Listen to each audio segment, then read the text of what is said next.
오늘 함께 나눌 말씀은 신약성경 누가복음 2장 21절에서 39절입니다. 누가복음 2장 21절에서 39절 말씀 좀 깁니다마는 함께 합독하도록 하겠습니다.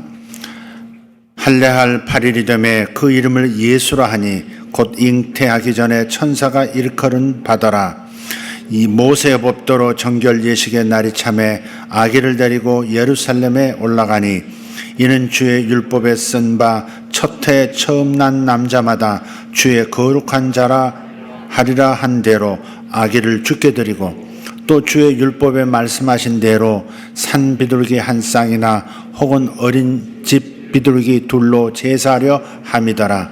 예루살렘에 시몬이라 하는 사람이 있으니 이 사람은 의롭고 경건하여 이스라엘의 위로를 기다리는 자라. 성령이 그 위에 계시더라. 그가 주의 그리스도를 보기 전에는 죽지 아니하리라 하는 성령의 지시를 받았더니 성령의 감동으로 성전에 들어가매 마침 부모가 율법의 관례대로 행하고자 하여 그 아기 예수를 데리고 오는지라. 시몬이 아기를 안고 하나님을 찬송하여 이르되 주제여 이제는 말씀하신 대로 종을 평안히 놓아주시는도다. 내 눈이 주의 구원을 보았사오니 이는 만민 앞에 예비하신 것이요 이방을 비추는 빛이요 주의 백성 이스라엘의 영광이니이다 하니 그의 부모가 그에 대한 말들을 놀랍게 여기더라. 시몬이 그들에게 축복하고 그의 어머니 마리아에게 말하여 이르되 보라 이는 이스라엘 중 많은 사람을 패하거나 흥하게 하며 비방을 받는 표적이 되기 위하여 세움을 받았고 또 칼이 내 마음을 찌르듯 하리니 이는 여러 사람의 마음의 생각을 드러내려 함이니라 하더라. 또 아셀지파 바누엘의 딸 안나라 하는 선지자가 있어 나이가 매우 많았더라.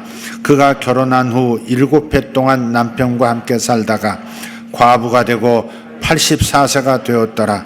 이 사람이 성전을 떠나지 아니하고 주야로 금식하며 기도함으로 섬기더니 마침 이때에 나와서 하나님께 감사하고 예루살렘의 속량을 바라는 모든 사람에게 그에 대하여 말하니라. 주의 율법을 따라 모든 일을 마치고 갈릴리로 돌아가 본 동네 나사렛에 이르니라. 아멘.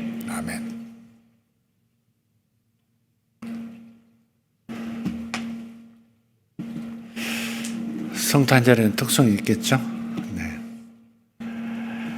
성탄절이 돌아오면 우리 목회자들은 설교 준비에 참 많은 부담을 느낍니다. 왜냐하면 성탄에 대한 예수님의 탄생에 대한 본문의 말씀이 많으면 좋겠지만 마태복음하고 이 누가복음 외에는 예수님의 탄생을 직접 언급한 성경 구절이 없습니다. 그래서 그런 거예요. 한편 성도들은 해마다 비슷한 본문에 비슷한 설교를 듣지만 같은 내용을 몇 번 듣는다고 해서 정확히 아는 것은 아닌 것 같습니다. 또 들었던 설교인데 이렇게 생각도 한다고 하는 그런 생각을 목회자는 하면서 설교 준비가 좀 부담스러워요, 사실은. 같은 설교를 반복할 수도 없고 몇 년 거 다시 가져와서 하기도 그렇고 그렇습니다. 성탄에 대해서 우리가 의외로 잘 모르거나 간과하는 부분이 있을 수 있다는 생각을 하면서 한번 오늘 말씀을 나누기를 원합니다. 성탄절 하면 대표적으로 두 장면이 떠오릅니다. 떠오르시나요? 목자들이 아기 예수님께 와서 그 마구간에서 경배하는 모습. 다른 하나는 동방박사들이 황금과 유압과 모략이라는 이 세 가지 예물을 드리면서 경배하는 장면입니다. 그런데 아기 예수께서 할례를 받은 것에 대해서는 생각해 보신 적이 있느냐 묻고 싶어요.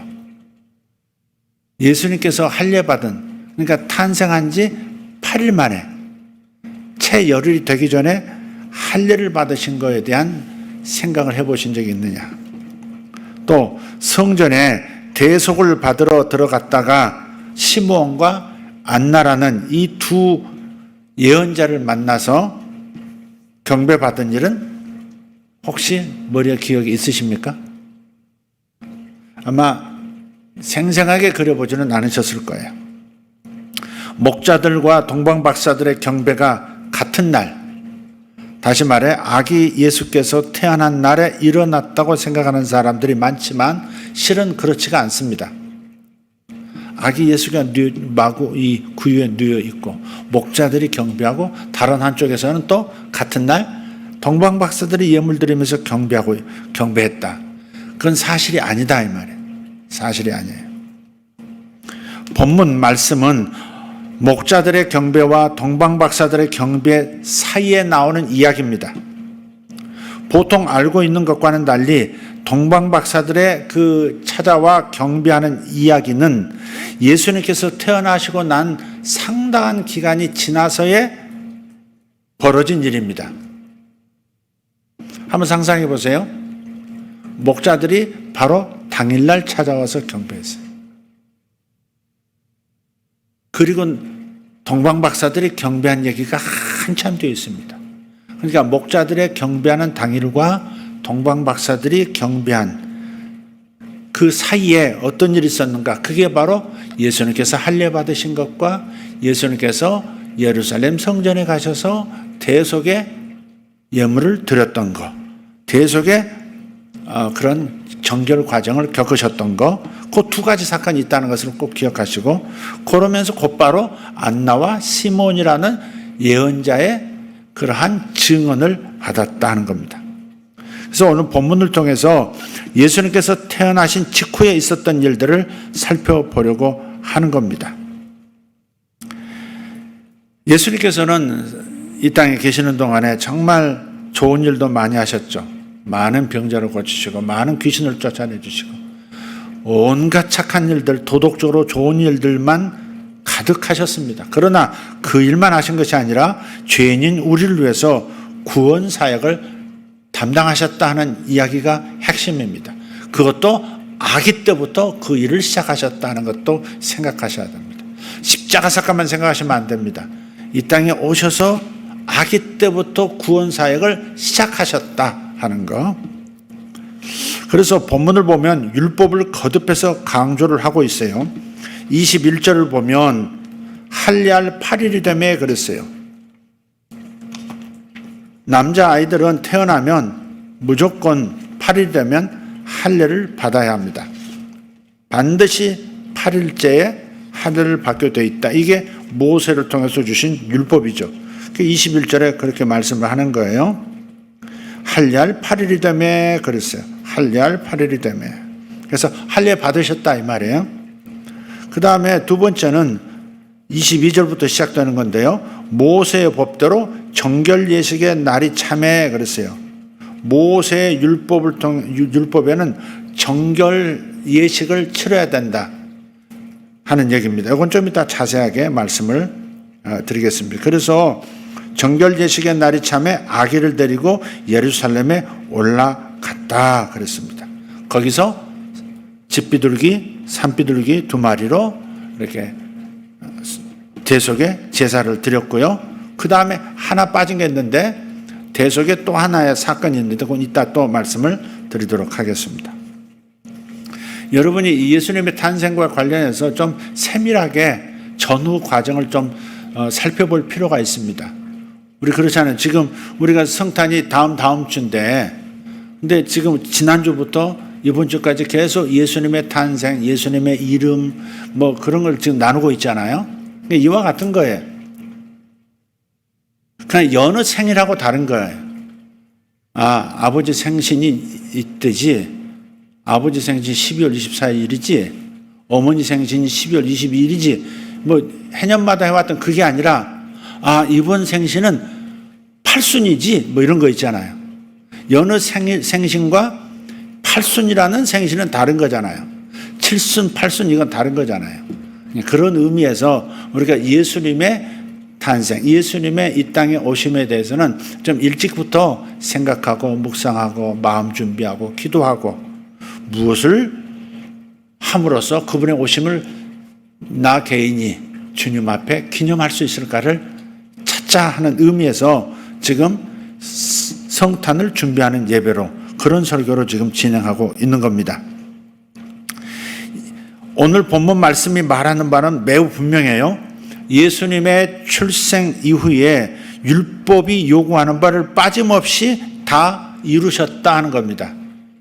모세의 율법을 통해서 장자라면 또 그 아이를 낳은 부모라면 무엇을 해야 하는가 율법의 요구를 다 순종했다 하는 그런 거예요. 본문에 따르면 예수님은 두 가지 일을 행하셨어요. 율법에 기록된 대로 난지 8일 만에 유대인의 할례를 받으셨고요. 할례가 뭔지 아시죠? 네, 할례를 받으셨고, 그리고 두 번째는 40일째 되는 날에는 하나님께 봉헌이 되고, 예수님이 봉헌이 되고, 그리고 대속을 받으셨어요. 이 봉헌과 대속에 대한 말씀을 이따 하도록 하겠습니다. 아담 이후로 모든 인간은 죄 아래서 태어나 고난을 당하죠. 악이라고 해서 예외가 아닙니다. 우리 예수님의 모든 삶을 고난으로 정의하죠. 예수님이 이 땅에 오신 것 자체가 고난입니다. 사도신경에 본디오 빌라도에게 고난을 받으사라고 십자가 사건만 우리가 고난으로 고백을 하고 있지만 실제로 예수님의 고난은 태어나자부터 시작되었다 그렇게 생각해야 합니다. 가축들이 머무는 마구간에서 태어난 것, 그리고 그 가축들이 먹는 먹이통에 예수님께서 태어나셔서 누워 계셨다 하는 자체가 고난이었습니다. 전능하신 하나님이 인간이 되어서 독생하신 하나님, 아버지의 모든 본질을 가지고 하나님과 똑같은, 아버지와 똑같은 본질을 가지고 성자께서 이 땅에 오셨다는 그 자체가 바로 고난이다 하는 겁니다. 난지 8일이 되어 할례를 받는 것도 아기 예수에게 큰 고통이었을 겁니다. 그 전에 말씀드렸습니다마는 큰 아이는 하지 않았고 둘째 아이가 태어났을 때 의사 선생님이 믿음이 있는 참 좋은 분이셨어요. 여성분이신데 그분이 그렇게 권하는 거예요. 저 이제 불광동 쪽에 계셨는데 거기서 얘가 태어났어요. 크리스찬이셨고 믿음으로 이렇게 잘 하신다고 하는 얘기를 듣고 거기 가서 출산을 했습니다. 근데 그분이 그러시는 거예요. 애가 태어났는데 애들은 이틀 동안은 24시간에서 48 동안은 고통을 못 느낍니다. 그렇게 얘기를 하는 거예요. 그러니까 이때 포경수술, 이 포경수술이 이제 할례죠. 그걸 포경수술하면 애가 고통을 가장 적게 받는 그런 기간입니다. 그래서 의사 선생님이 그렇게 말씀을 하니까 그래요? 그러면 건강을 위해서라도 일찍 해주는 게 좋죠. 그러고서 이제 수술을 했어요. 웬일입니까 이게? 애가 이틀을 주야로 쉬지 않고 우는 거예요. 그 고통에 이제 아프니까 이틀을 울더라고요. 이틀을 밤낮 이틀을 울어요. 쉬지 않고 우는 겁니다. 그래서 걔가 지금도 어디 가서 누가 몸을 만져주면 별로 아프지도 않는데 살짝만 만져도 악 하고 이렇게 소리를 질러요. 그런데 이 만져주는 그 치료사가 이렇게 말을 하는 겁니다. 틀림없이 어렸을 때 큰 육체적인 고통을 겪은 기억 때문에 살짝만 몸에 압력이 들어와도 그렇게 큰 고통처럼 느끼는 구조가 돼 있을 거라고. 그러니까 제가 생각나는 거예요. 그 어린데 태어난 지 이틀밖에 되지 않은 애를 여기 수술을 했으니. 그래서 다 정보가 정확해야 되겠구나. 물론 의사 선생님의 권위를 인정 안 할 수는 없지만, 그러나 또 다른 그 의사 선생님 말도 듣고 다른 의학적인 자료도 가져와서 이렇게 살펴볼 필요가 있구나. 그런 생각을 제가 그때 그 교훈을 배웠습니다. 그러니까 권위자의 말을 있는 그대로 받는 것이 아니라 정말 그러한가 살펴보는 것이 중요하다. 성경에도 나와 있어요. 누군가가 말씀을 전하거나 누군가가 뭔가를 가르치면 저 입에서 나오는 가르침이 사실인가 하여 성경을 상고하더라. 베레아 사람들이 그랬다는 거예요. 베레아 지방의 크리스찬들은 누군가가 성경을 가르치면 그 말씀이 성경에 있는가, 성경에서 정말 그 말씀을 말씀하고 있는가를 성경을 상고함으로써 분별했다는 겁니다. 지금 요즘 이제 이 백신을 정부에서는, 정부만이 아니고 미국 정부에서도 지금 아이들부터, 그러니까 6살부터 뭐 13세, 14세 얘들도 다 의무적으로 맞히는 그런 이 행정명령도, 미국에서 행정명령을 내렸는데, 미국 전역에서 각 주에서 지금 그것을 이의제기를 해서 그것을 그 행정명령은 헌법과 일치하지 않는다. 그 행정명령을 바이든 대통령이 내리는 것은 월권을 한 것이다 해가지고 법원에서 정지명령을 내렸어요. 원하는 사람들만 맞도록. 근데 지금 우리 대한민국에서도 어머니들이 많이 일어나고 계시는 것 같아요. 아니, 임상도 제대로 해보지도 않고, 임상을 거쳤다고는 하는데 임상한 그 아이들이 24명이가 된대요. 미국에서. 백인 아이들이 20명, 요 아시아계 아이들이 4명. 아이들에게 임상, 그 24명 임상해가지고 그걸 임상 결과가 좋은 결과가 나왔다, 효과가 있다 이러면서 내놓으려는 사실은 의료계에서는 아니라고 이구동성으로 얘기는 하는 것 같습니다. 그런데 의무적으로 지금 집까지 찾아가서 이렇게 애를 놓겠다.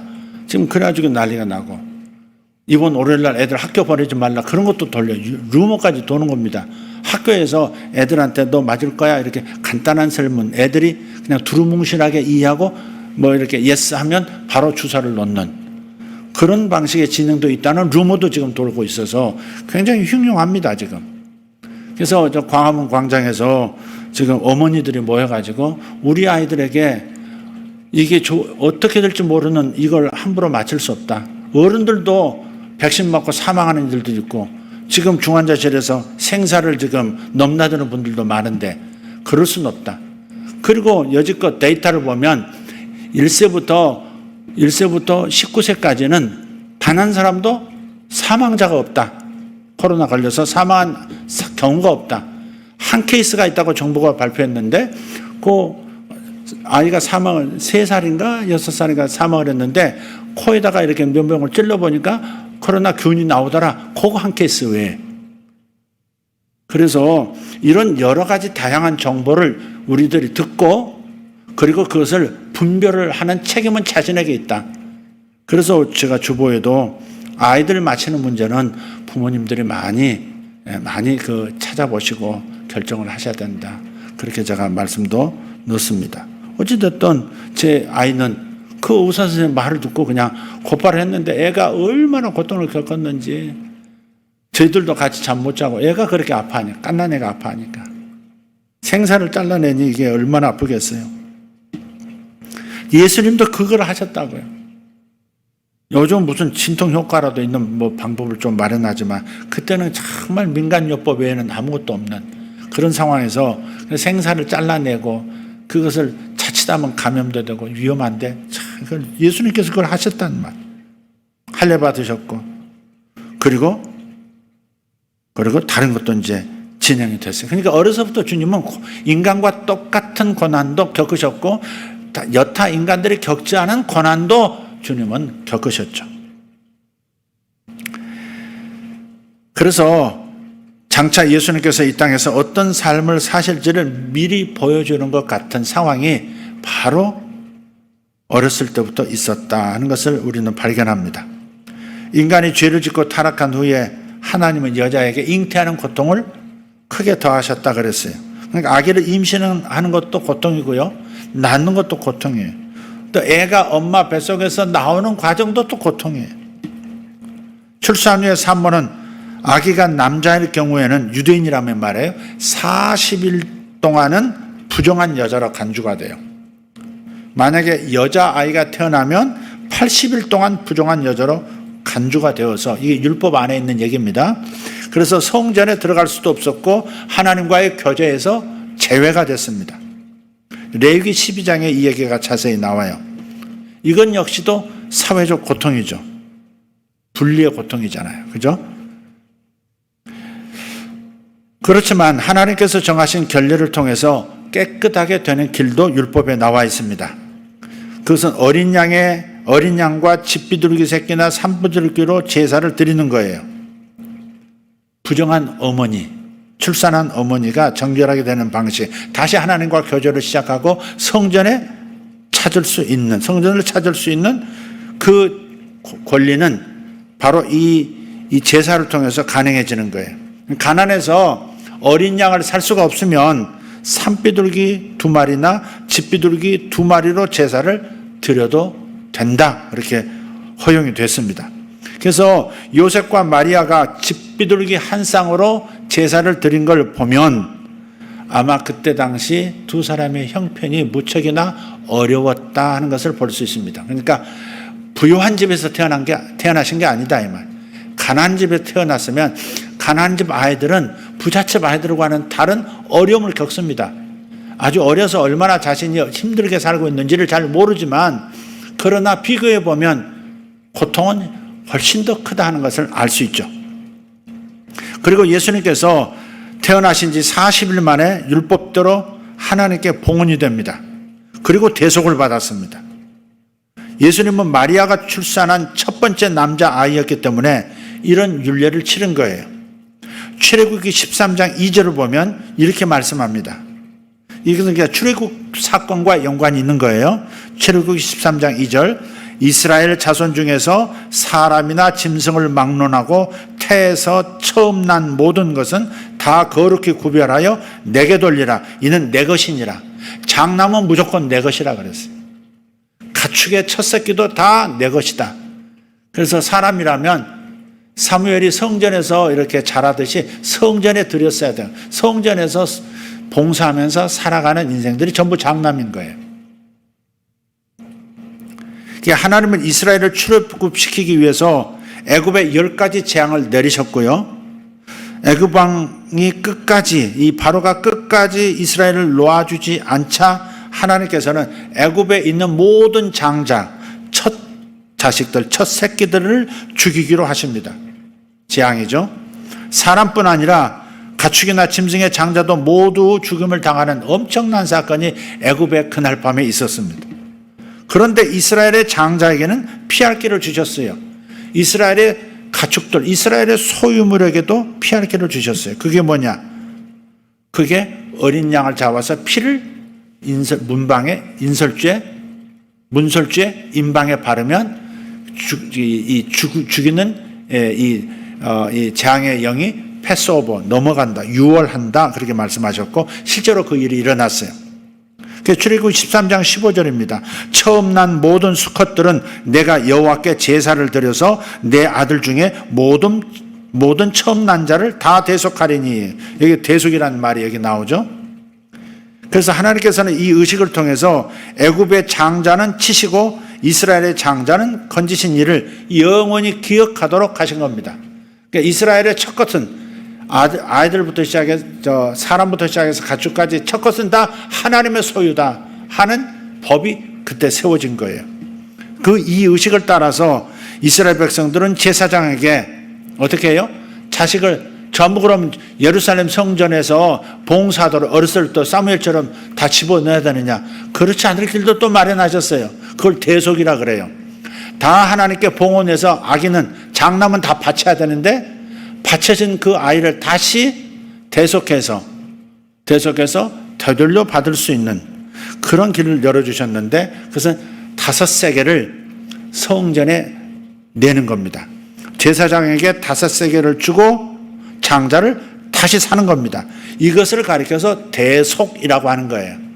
대속은 꼭 피 흘려서 뭐 죽어야만 그 자체만을 대속이라고 하는 게 아니고 뭔가에 응당한 값을 치르고 다시 되찾아오는 것, 이것을 대속이라고 해요. 예수님께서도 장자로 태어났기 때문에 할례뿐만 아니라 대속까지도 받아야 하셨던 겁니다. 이 대속을 받는다고 하는 것은 할례와 마찬가지로요, 그가 죄인이라는 의미를 내포합니다. 대속이라는 단어는 본래 누군가에게 포로로 잡혀 있음을 뜻하는 거예요. 포로로 잡혀 있는데 다시 내 가족을 되찾아오는 방식이 뭐예요? 인질값, 이렇게 값을 주고 되찾아오는 겁니다. 몸값을 주고 되찾아오는 거예요. 그게 바로 대속의 본래 뜻입니다. 그래서 모든 인간들은, 모든 사람들은 뭐가 있어요? 다 죄에 사로잡혀 있고 마귀에게 사로잡혀 있는 상태죠. 그래서 그것을 뜻하는 것이 바로 이제 장자들을 다시 대속하는 과정에서 보여주는 겁니다. 이 모든 일에서 죄 없으신 예수님께서 죄인 취급을 받고 있습니다. 갈라디아서 4장 4절 5절 이런 예수님의 모습을 분명하게 묘사해 줍니다. 한번 같이 읽겠습니다.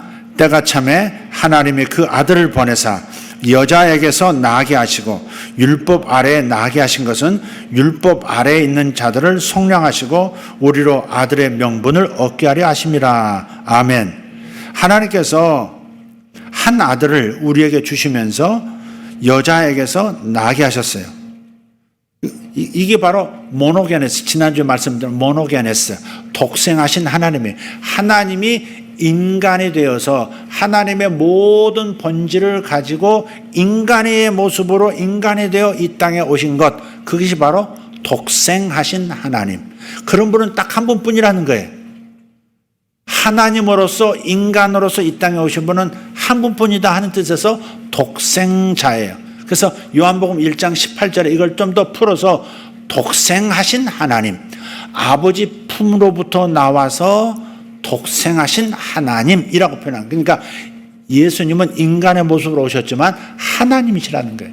하나님의 아들이라고 표현하지만 사실은 하나님이신 거죠. 그게 바로 모노게네스라고 말씀을 드렸어요. 동정녀 탄생, 죄 없이 태어나심을 의미합니다.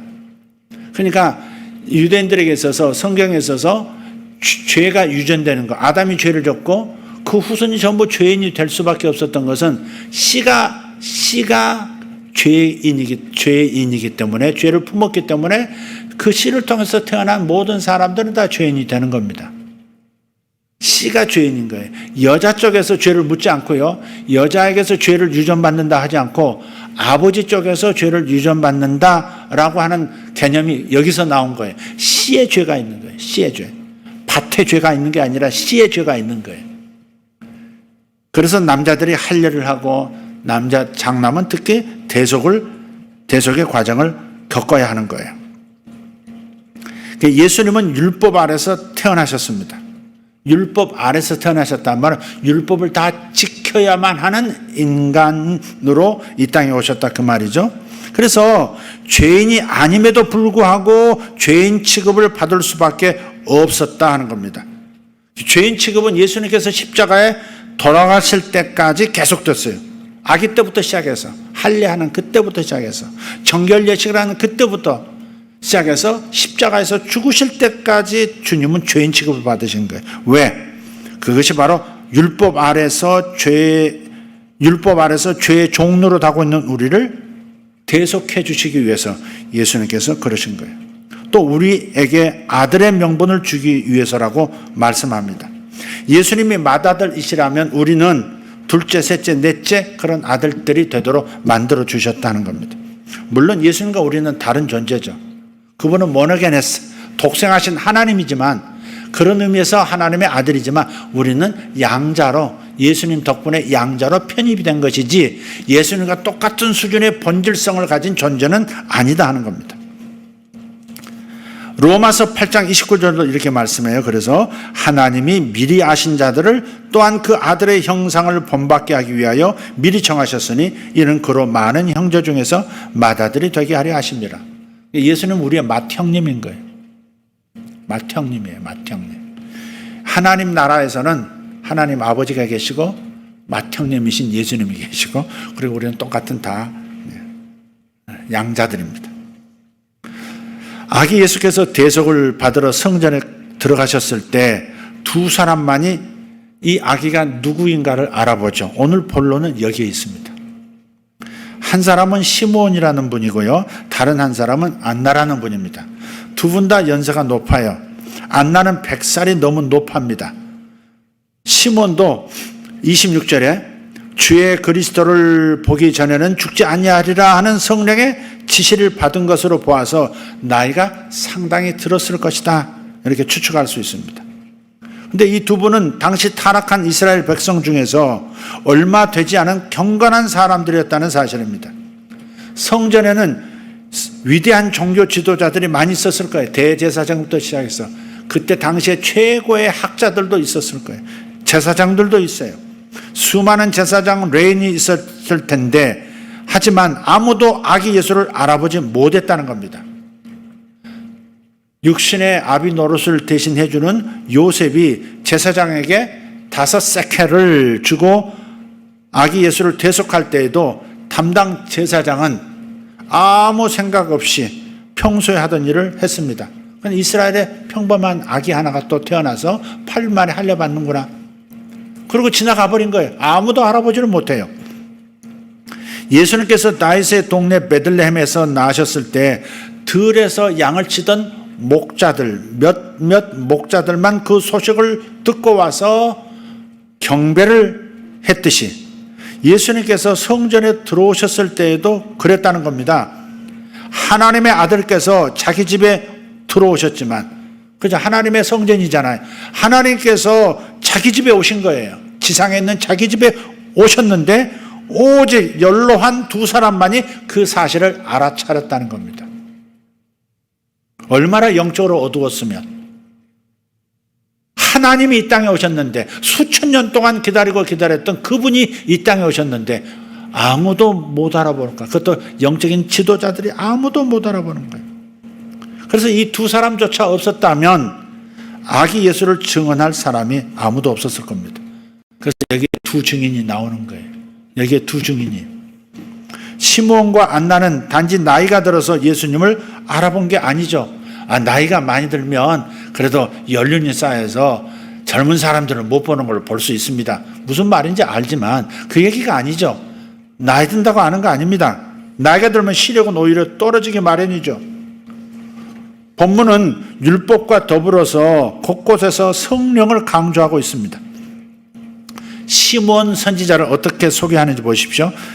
25절에 이 사람은 성령이 그 위에, 이 사람은 하면서 성령이 그 위에 계시더라 그랬고, 그 다음에 그 다음 절에서 그리스도를 보기 전에는 죽지 않을 것이라는 성령의 지시도 또 받았더라 그랬어요.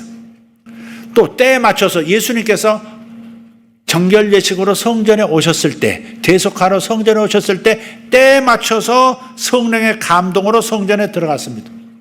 하나님의 감동으로 성전으로 들어가라, 예루살렘으로 가라, 예루살렘 성전으로 들어가라. 그래서 성령의 감동을 받고 그 길을 쭉 가고 있는데 저쪽에서 아기를 안고 오는 젊은 부부를 본 거예요. 그런데 그의 눈에 하나님의 독생자의 영광이 그 아기에게 있는 겁니다. 성령께서 말씀해 주셨겠죠. 그가 바로 네가 기다렸던 메시아다. 그가 나의 아들이다. 그가 독생하신 하나님이다. 라고 하는 음성을 들었을 거예요. 그래서 그 즉시로 그 아기를 달라고 해서 그 성전에 있는 주변의 사람들이 듣도록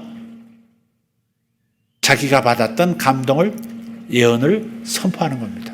이분이 바로 그분이시라고 선포하는 거예요. 그러니까 시므온이 예수님을 보게 된 것, 그리스도를 알아보게 된 것은 전적으로 성령님의 사역이었습니다. 아기 예수의 모든 일은 하나님의 율법에 따라 이루어지고 그것을 알아보는 일은 성령의 사역으로 이루어진 셈이 되는 겁니다. 그래서 시므온은 고백합니다. 30절에 내 눈이 주의 구원을 보았사오니, 그래요. 내 눈이 주의 구원을 보았사오니, 구원이 시작되었다는 겁니다. 성령께서 눈을 열어주지 아니하시면 우리는 아기 예수를 알아볼 수 없습니다. 겉보기에 아기 예수는 수많은 아기들 중에 하나일 뿐이죠. 성인이 되신 예수님께서는 병을 고치시고 권세 있게 가르치시고 큰 기적을 베풀기라도 하셨지만 이 조그만 아기가 장차 메시아가 될지 말지를 어떻게 알 수가 있었겠느냐. 성령님 아니고는 도저히 알 길이 없었다 하는 겁니다. 오늘 우리도 마찬가지입니다. 우리는 시므온과 안나가 초림의 예수, 2000년 전 이 땅에 육신을 가지고 대속하러 오신 예수님을 기다렸던, 그리고 알아보았던 인물이지만 인물들이지만 오늘 우리는 다시 오실 예수님, 재림하시는 예수님을 어떻게 영접할 것인가? 어떻게 그분이 은밀하게 오시는 건 아니에요. 지구상의 모든 사람이 다 알도록 당신이 나타나실 거예요. 그러나 우리가 그분이 어떤 방식으로 이 땅에 나타나실지, 어떻게 이 행성 지구로 다시 돌아오실지에 대해서 어떤 준비를 해야 될지는 다시 우리가 성령을 통해서 신부단장하면서 준비해야 되는 겁니다. 준비해야 되는 거예요. 세상 사람들에게 예수님은 훌륭한 위인 중 한 명뿐일 겁니다. 오직 성령께서, 하나님의 영이 우리 눈을 열어주셔야 우리는 예수님이 구원을 이루어주시는 분, 나를 대신해서 십자가에서 내 죄값을 치러주시고 나를 하나님의 자녀가 되게 해주시고 영생을 얻게 해주시는 바로 그분이라는 사실을 알게 되는 거죠. 시몬이 예수님을 보면서 뭐라고 노래합니까? 다시 한번 보십시오. 30절. 예수님을 가리켜서 주의 구원이라고 말합니다. 주의 구원. 예수님은 하나님의 구원이시다. 이어서 그 구원을 가리켜서 구체적으로 32절 이방을 비추는 빛이라 그랬어요. 이방을 비추는 빛이다. 예수님은 단지 이스라엘의 왕이 아니라 온 세상의 왕으로 태어나셨어요. 실제로 2년 뒤에, 예수님 탄생 거의 2년 뒤에 동방으로부터, 동쪽 방향에서부터, 먼 나라로부터 박사들이 예수님을 경배하기 위해서 별빛을 보고 찾아왔습니다. 아시죠? 별을 보고 찾아왔어요. 저 먼 나라 이방에서 아기 예수의 탄생을 알리는 빛을 미리 보고 계속 성령에게 쫓아온 거예요. 구약 예언이 성취되는 순간입니다. 이방을 비추는 빛, 바로 그 예언대로 이방에서 보는 그 별빛을 보고 동방 박사들이 예수님을 경배하기 위해서 왔다 하는 겁니다. 여기서 박사들은 점성가가 아니라 사실은 왕에 준하는 자들, 굉장히 큰 권세를 가진 이들이라 학자들은 그렇게 얘기합니다. 이 이방인들은 아기 예수를 찾아와서 경배했지만 정작 경배해야 할 이스라엘 지도자들은 아기 예수를 알아보지도 못할 뿐 아니라 아기 예수가 왕이라고 하는, 이 땅에 왕으로 나타날 것이다 라고 하는 동방 박사들의 말을 듣고 죽이려고 군대를 파견하죠. 하나님께서 멀리서 이방인들을 불러서 메시아를 경배하게 하신 일이야말로 예수님이 진정 누구시고 앞으로 무슨 일을 하게 되실지를 분명히 보여주는 겁니다. 예수님께서 이 땅에 오신 것은 물론 반갑고 축하할 일이 틀림없습니다. 그러나 예수님 편에서 보면, 하나님 편, 예수님 편에서 보면 마냥 좋은 일만도 아닙니다. 이 세상에 오시는 것 자체가 고난이고, 태어나신 장소도 그렇고, 출생 8일 만에 포경수술을 해야 되는, 할례해야 되는 그 일도 그렇고, 40일 뒤에 대속하기 위해서 예루살렘까지, 그 갓난 아이가 부모 품에 안겨서 예루살렘까지 가야 하는 것도 다 고난입니다. 그리고 그분이 다른 사람으로부터 인정받지 못하고 겨우 두 사람, 시몬과 안나라는 두 사람을 통해서만 높임을 받은 메시아라고 하는 사실을 증거받았다고 하는 사실도 사실은 그분의 영광에 비춰서, 그분의 명예에 비춰서는 고난이 될 수밖에 없습니다. 그 한 분이 죄인이자 포로 취급을 당하셨습니다. 그러나 그분의 낮아지심으로 우리가 그분과 더불어 아들이 되는 명분을 얻은 줄 믿습니다. 시몬과 안나는 아기 예수를 알아보았지만 그 아기가 앞으로 어떤 일을 할 줄은 몰랐어요. 일부분만 본 거. 예언이라는 건 그런 거예요. 예언이라는 것은 모든 것을 다 아는 게 아닙니다. 그 시간에 하나님께서 퍼즐 하나 주시는 것 같은 거예요. 꼭 퍼즐 하나 주시는 것 같아요. 적어도 저에게 하나님께서 당신의 목소리를, 당신의 계시를 나타내실 때도 처음에는 이름 한번 부르고 끝나셨어요. 이름 한번 부르고. 그런데 그 이름 한번 부름 속에 많은 메시지가 담겨 있다는 것을 내 영혼은 알겠더라고요. 제 이름을 부르시자마자 저는 즉시 교회를 갔습니다. 자진해서 교회를 가서 교회 갔더니 하나님의 임재에 계시더라고요.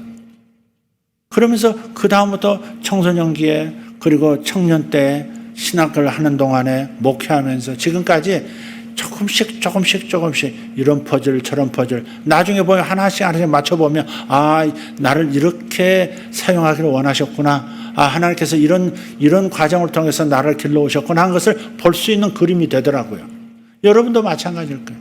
시몬도 예수님에 대해서 전체 예수님이 무슨 일을 하실 것이다 전체를 안 게 아니에요. 극히 일부분 메시아시다, 이분이 하나님의 아들이시다 하는 것 정도는 알았고, 그리고 많은 사람의 마음이 예수님 때문에 칼로 찌른 듯이 아플 것이다, 죄 때문에 찔림 받아서 아프기도 할 것이고, 예수의 모친 마리아는 아들이 죄인 취급당하고 십자가에서 죽는 것을 육신의 어미로서 바라보면서 칼로 마음을 찌르듯 한다 하는 그 정도의 예언만 선포했습니다. 그러니까 다 알 수는 없다 하는 거예요. 단지 그리고 이방을 비추는 빛이 될 것이다 라는 정도입니다. 단지 이스라엘의 왕만이 아니라 온 세상의 구세주요 온 세상의 왕이시요 주시다 하는 정도까지만 알았다는 겁니다. 왜? 이방을 비추는 빛이라 했으니까. 오늘 우리는 그날 대속받은 아기 예수께서 우리를 대속하신 분이라는 사실을 명확히 합니다. 십자가에서 돌아가심으로 우리를 죄에서 해방시키셨을 뿐만 아니라 부활 승천하시고 우리에게 성령을 부어주시고 선물로 주셔서 구원의 모든 은덕을 다 누리게 하고 계십니다. 우리는 그래서 다 아는 거예요. 예수님의 구원사역 전체를 다 알고 있고, 지금도 영으로 내 안에 오셔서 어떻게 나를 통해서 당신의 삶을 사시는지를 우리가 알고 있다는 말이에요. 그 점에서 우리는 시몬이나 안나보다 훨씬 복을 받은 사람들입니다. 이 안나도 보면요, 나이가 100살이 넘으신 분이 분명해요. 그죠? 남편하고 젊었을 때 남편하고 결혼해서 7년을 살았고, 남편이 세상을 떠나고 84년을 홀로 성전에서 기도하면서 또 예언자의 삶을 살았단 말이에요. 그러니까 7년 더하기 84년 하면 91년이죠. 그러면 1세에 결혼할 건 아니잖아요. 한 살에 결혼한 거예요. 적어도 6세, 17세 정도는 돼야 이제 그때 당시도 결혼할 수 있으니까. 거기다가 90일에다가 15를 더해 봅시다. 몇이에요? 100살을 훨씬 뛰어넘는, 굉장히 남편 없으면 여자분들이 오래 사는 것 같아요.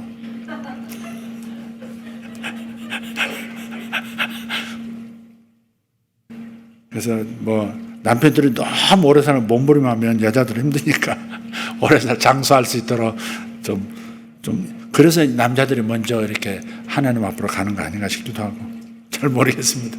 어쨌든 혼자 계신 분들은 할렐루야 장수하실 겁니다.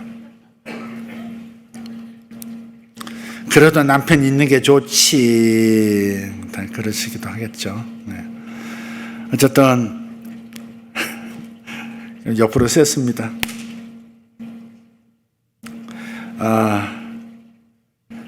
자, 이제 우리가 이제 받아들일 것은 뭐냐면, 우리도 인내하면서 시몬이나 안나가 84년 이상을, 안나는 84년 이상을, 시몬도 그에 준하는 오랜 세월 동안 기도하면서 자신이 증거해야 할 메시아, 그분이 오심을 기다렸듯이 우리도 참 오래 2000년 기다렸어요. 곧 오신다 그러더니 2000년 됐어요. 어떨 땐 가끔 그런 생각도 정말 들어요. 쏘은 거 아닌가, 인류의 대사기극 아닌가, 이런 생각도, 믿음이 떨어질 때는 문득 그런 생각이 들 때가 있는데, 그러나 또 하나님 말씀을 읽어보고 역사를 들여보면 오신다 하시더니 3000년 4000년 만에 이 땅에 오셨잖아요. 2000년 전 이 땅에 오셨잖아요. 그리고 다시 오마 하셨던 그 목소리가 지금도, 그래서 우리는 신뢰가 가고 지금도 우리는 기다리는 중입니다.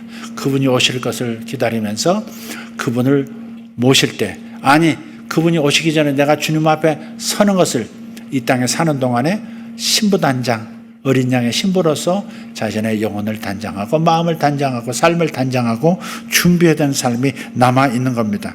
그런데 그리스도의 오심이 언제까지인지는 모르기 때문에 우리가 믿음을 굳건히 하고 언제 오실지 모르는 그분을 위해서 자신을 단장하고 준비해야 한다 하는 것이 분명합니다. 오늘 본문 말씀 정리합니다. 아기 예수께서 태어나서 우리를 위해서 무슨 일을 하셨고 장차 무슨 일을 할지를 보여주고 있습니다. 하나님께서는 우리를 위해서 아들을 내어주셨어요. 그 아들은 우리 것이 아니기 때문에 율례를 따라서 하나님께 바쳐야 했지만 하나님은 대속을 통해서 그 아들을 다시 우리에게 주시고 영원히 우리의 것이 되게 하셨습니다. 그 결과 우리도 하나님의 자녀가 되었고 이 기쁨이 성탄절을 기다리는 모든 가정에 충만하기를 예수 이름으로 축원합니다. 그리고 꼭 기억합시다. 예언자들이 주의 첫 번 이 땅에 오심을 알아보고 두 증인으로서 증거했듯이 우리도 두 증인과 같은 삶을 살아야 되는 거예요. 그래서 요한계시록에도 두 증인이 나오잖아요.